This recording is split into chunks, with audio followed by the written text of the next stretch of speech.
बिहार पिछड़ा है, ये हकीकत है।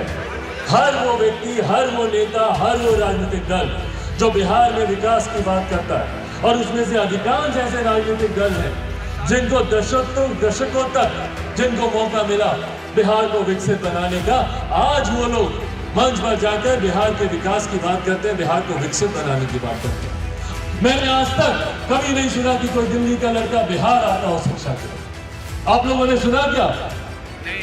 कभी कोई मुंबई का लड़का बिहार आया रोजगार के लिए? तो फिर क्यों सिर्फ हम बिहारियों को एक दूसरे प्रदेश आना पड़ता है? पर जिस प्रदेश का मुख्यमंत्री स्वयं अपने कैटरैक्ट के ऑपरेशन के लिए दिल्ली जाते हैं 1000 किलोमीटर की चार्टर फ्लाइट करके, तो स्वाभाविक है कि उस प्रदेश के हालात क्या है स्वास्थ्य को लेकर। नमस्कार, मैं हूं अनूप नारायण सिंह और आप देख रहे हैं बिहारी खबर के डिजिटल प्लेटफॉर्म को। बिहार की राजनीति में उठापटक हो और सियासी तापमान नहीं बढ़े, ऐसा हो नहीं सकता है। इस बार सियासी तापमान को बढ़ा दिया है जहानाबाद के पूर्व सांसद अरुण कुमार ने। उन्होंने अपनी सब लोग पार्टी का विलय रामविलास पासवान गुट वाले लोजपा में कर दिया है। बिहार के लिए बड़ी खबर है। अरुण कुमार भूमिहार जाति से आते हैं और स्वर्ण राजनीति के एक बड़े चेहरे माने जाते हैं। कभी नीतीश कुमार के खासम खास रहे अरुण कुमार, समता पार्टी के संस्थापक सदस्यों में रहे अरुण कुमार ने बाद के दिनों में उपेंद्र कुशवाहा के साथ मिलकर राष्ट्रीय लोक समता पार्टी का गठन किया था। वहां भी उपेंद्र कुशवाहा के चलते दोनों में खटपट हुई और अरुण कुमार ने अलग रास्ता अख्तियार कर लिया। अब अरुण कुमार ने अपनी पार्टी सब लोग पार्टी का विलय रामविलास पासवान के गुट वाले लोजपा में कर लिया है।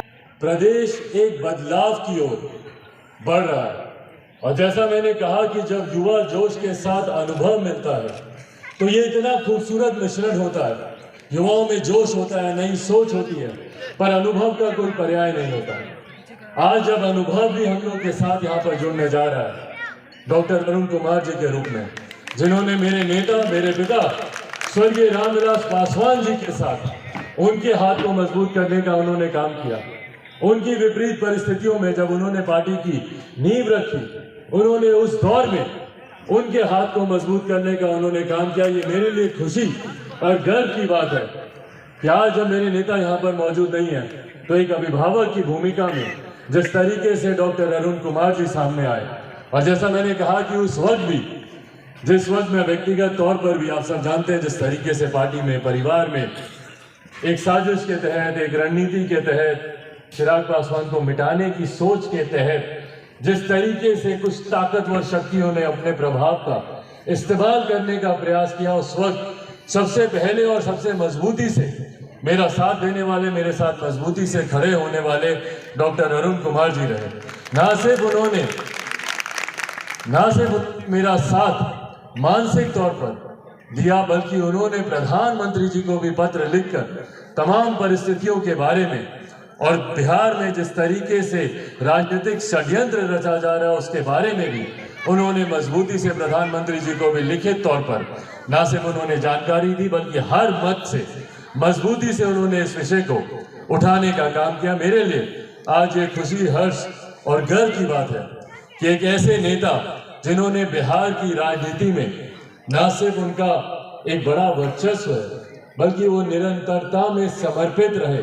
मुझे याद है, मैंने उनके साथ व्यक्तिगत हम लोगों ने कई प्रचार में एक साथ हम लोग गए, हेलीकॉप्टर में घंटों हम लोग बैठते थे, एक दूसरे से अपने विचारों को हम लोग साझा करते थे, और उसमें जिस तरीके से इनकी बातों को मैं सुनता था, एक युवा होने के नाते मेरे लिए भी एक बड़ी सीख के तौर पर इनके सोच, इनके विचार सामने आते थे।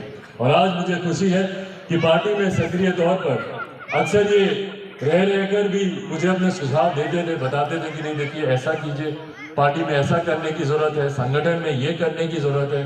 तो मैं इनसे आग्रह करता था कि आप बाहर रहकर जितने सुझाव देते हैं उससे बहुत खूबसूरत रहेगा कि आप पार्टी के भीतर आइए और खुद उन सुझावों पर अमल करके आप हमको दीजिए, ताकि हमको भी और ज्यादा ताकत मिले, बल मिले। तो मुझे खुशी है, और मैं पुनः अपनी तरफ से, अपनी पूरी पार्टी की तरफ से, और अब ये आपकी भी पार्टी है, मैं पुनः डॉक्टर अरुण कुमार जी का मैं स्वागत करता हूं। बिहार पिछड़ा है, ये हकीकत है। हर वो व्यक्ति, हर वो नेता, हर वो राजनीतिक दल जो बिहार में विकास की बात करता है, और उसमें से अधिकांश ऐसे राजनीतिक दल हैं जिनको दशकों तक जिनको मौका मिला बिहार को विकसित बनाने का, आज वो लोग मंच पर जाकर बिहार के विकास की बात करते हैं, बिहार को विकसित बनाने की बात करते हैं। आज कुछ ऐसे नेता हैं जो समाज को सुधारने की बात करते हैं, तो भैया पिछले 16 साल से समाज को अगर बिगाड़ने का काम किया तो ये जिम्मेदारी किसकी थी? आज आप बोलते हैं कि भैया हम समाज को सुधारने निकले, तो क्या समाज बिगड़ा है? और अगर बिगड़ा है तो किसकी वजह से बिगड़ा है? कौन नेतृत्व कर रहा है प्रदेश का पिछले 16 सालों से? आज आप लोगों को विकास की बात आती है। भाई एक बिहारी होने के नाते मेरा सर शर्म से झुकता है जब नीति आयोग की रिपोर्ट आती है और नीति आयोग की रिपोर्ट कहती है कि बिहार सबसे फिसड्डी राज्य है। देश के किसी भी कोने में चले जाइए, बिहारियों को ऐसी नजर से देखा जाता है जैसे पता नहीं हम लोग कोई अपराधी हो, हम लोग कोई गुनाह कर आए। नेशनल चैनल्स में देख लीजिए, नेशनल अखबारों में देख लीजिए, प्रिंट मीडिया में देख लीजिए, इलेक्ट्रॉनिक सोशल मीडिया पे आप देख लीजिए, हर एक जगह अगर बिहार सुर्खियां बनाता है तो सिर्फ और सिर्फ असामाजिक कार्यों की वजह से, कहीं अपराध की वजह से, कहीं किसी की दिन दहाड़े गोली मारकर हत्या कर दी उसकी वजह से, कहीं ऑपरेशन में मोतियाबिंद के ऑपरेशन में आंखें निकाल ली इसकी वजह से, कहीं जहरीली शराब पीने से लोगों की मृत्यु हो गई इसकी वजह से। भैया कब वो दिन आएगा जब बिहार सुर्खियां बनेगा अच्छे कार्यों की वजह से? कि आज बिहार ने शिक्षा के क्षेत्र में ये उपलब्धि हासिल की, आज बिहार ने स्वास्थ्य के क्षेत्र में ये उपलब्धि हासिल की। कब वो दिन आएगा और कब तक हम इंतजार करेंगे भैया? 7 दशक से ज्यादा बीत गए। मैंने आज तक कभी नहीं सुना कि कोई दिल्ली का लड़का बिहार आता हो शिक्षा के लिए। आप लोगों ने सुना क्या? नहीं। कभी कोई मुंबई का लड़का बिहार आया रोजगार के लिए? तो फिर क्यों सिर्फ हम बिहारियों को ही दूसरे प्रदेश आना पड़ता है?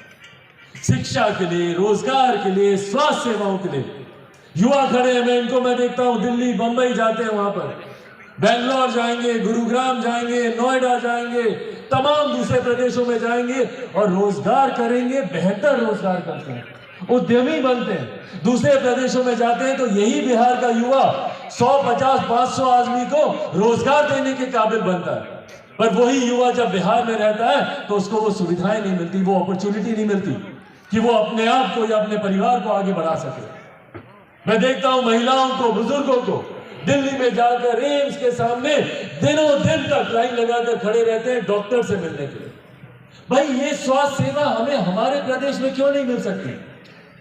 पर विडंबना है कि जिस प्रदेश का मुख्यमंत्री स्वयं एक मोतियाबिंद जैसे छोटे से ऑपरेशन हुए, भैया कैटरैक्ट का ऑपरेशन कितना बड़ा ऑपरेशन होता है, छोटा सा ऑपरेशन, पर जिस प्रदेश का मुख्यमंत्री स्वयं अपने कैटरैक्ट के ऑपरेशन के लिए दिल्ली जाते हैं 1000 किलोमीटर की चार्टर फ्लाइट करके, तो स्वाभाविक है कि उस प्रदेश के हालात क्या है स्वास्थ्य को लेकर, और जो कि प्रमाणित भी हो गया। मुजफ्फरपुर में भैया बताइए, बाईं आंख में मोतियाबिंद था, दाईं आंख का आपने ऑपरेशन कर दिया, और जिस आंख का आपने ऑपरेशन किया उस आंख को निकालना पड़ा। ये हमारे स्वास्थ्य की हकीकत है बिहार में। और उसके बाद लोग आते हैं, बड़े बड़े वादे दावे करते हैं कि भैया हमने विकास के लिए इतना कुछ किया, इतना काम किया। कुछ लोगों को तो काम दिखता ही नहीं है, कुछ लोगों को तो बस बोलने की आदी होते हैं, बोलते रहते हैं, काम नहीं दिखता। अरे भैया विकास करते तो हम भी आपकी तारीफ करते मुख्यमंत्री जी। आप सिर्फ अपनी पार्टी के मुख्यमंत्री नहीं है, आप हमारे प्रदेश के मुख्यमंत्री हैं, और बिहारी होने के नाते आप मेरे भी मुख्यमंत्री हैं। पर आप मुझे मौका तो दीजिए कि मैं आपकी तारीफ करूं। लिया है। रामविलास पासवान के निधन के बाद लोजपा 2 गुटों में बट गई है। एक गुट का नाम लोजपा रामविलास है, जबकि दूसरा गुट जो है वो लोजपा उनके भाई जो हैं पशुपति पारस, वो उसका नेतृत्व कर रहे हैं। चिराग पासवान बिहार की राजनीति में एक नई राजनीतिक विसात बिछाने में लगे हुए हैं। 2020 के विधानसभा चुनाव के समय चिराग पासवान ने एनडीए से खुद को किनारा तो कर लिया, लेकिन भाजपा के सपोर्टर बने रहे और नीतीश कुमार की पार्टी जदयू के लिए कहीं ना कहीं बड़ा खतरा बन के उभर गए। उन्होंने विधानसभा चुनाव के दौरान उन तमाम सीटों पर अपने उम्मीदवार उतारे जहां से जदयू चुनाव लड़ रही थी। उनके प्रत्याशी भी भाजपा के वैसे कद्दावर नेता थे जिन्हें गठबंधन के चलते भाजपा से टिकट नहीं मिल पाया था। इसका खामियाजा यह हुआ कि 50 से ज्यादा विधानसभा सीटों पर जदयू को इसलिए हार का सामना करना पड़ा कि उसके आधारगत वोटों में चिराग पासवान ने अपने उम्मीदवारों के सहारे सेंध लगा दी। हालांकि नीतीश कुमार ने लोजपा के इकलौते विधायक को अपने गुट में शामिल करके चिराग पासवान को कहीं ना कहीं अपने राजनीतिक कद की हैसियत तो बताई ही, साथ ही साथ लोजपा को ही दो फाड़ कर दिया। चिराग पासवान बिहार में रामविलास पासवान के सहानुभूति मतों के सहारे एक नई राजनीतिक विसात बिछाने में लगे हुए हैं, जहां उन्हें अरुण कुमार जैसे एक कद्दावर व्यक्ति का साथ मिला है। अरुण कुमार स्वर्ण राजनीति के बड़े चेहरे हैं और चिराग पासवान बिहार में दलित राजनीति के उभरते हुए चेहरे हैं। चिराग पासवान जमुई सुरक्षित लोकसभा क्षेत्र से अभी सांसद हैं। चिराग पासवान को लगता है कि भाजपा उनके सहारे कहीं ना कहीं नीतीश कुमार पर जब भी अंकुश लगाने की तैयारी होगी, उनके नाम पर बड़ा खेल खेल सकती है। इसी कारण से चिराग पासवान राजनीति में अब फूक फूक कर कदम रख रहे हैं। बिहार में पंचायत प्रतिनिधियों के द्वारा 2 दर्जन सीटों पर विधान परिषदों का चुनाव करना है, विधान परिषद के सदस्य चुने जाने हैं। चिराग पासवान ने साफ कह दिया है कि इस चुनाव में वे अकेले मैदान में उतरेंगे। ऐसे में अरुण कुमार का साथ और हाथ कितना बलशाली होगा, बिहार की राजनीति में ये जोड़ी क्या धमाल दिखा पाएगी, ये तो आने वाला समय ही बताएगा। फिलहाल चिराग पासवान और अरुण कुमार के मिलन के कई मायने तलाशे जा रहे हैं और सबसे बड़ा जो समीकरण बताया जा रहा है कि जितने भी राजद और जदयू से विक्षुब्ध लोग हैं वो आने वाले दिनों में इस पार्टी का दामन थाम सकते हैं। आगे क्या होगा यह कहा नहीं जा सकता, भविष्य के गर्भ में है। लेकिन फिलहाल चिराग पासवान की पार्टी में अरुण कुमार के पार्टी के विलय को लेकर बिहार के राजनीतिक सियासी तापमान में बढ़ोतरी जरूर हो गई है। देखते रहिए बिहारी खबर के डिजिटल प्लेटफॉर्म को। हमारे फेसबुक पेज को लाइक कर दीजिए, हमारे पेज को फॉलो कर दीजिए। यूट्यूब पर भी आप ये वीडियो देख सकते हैं।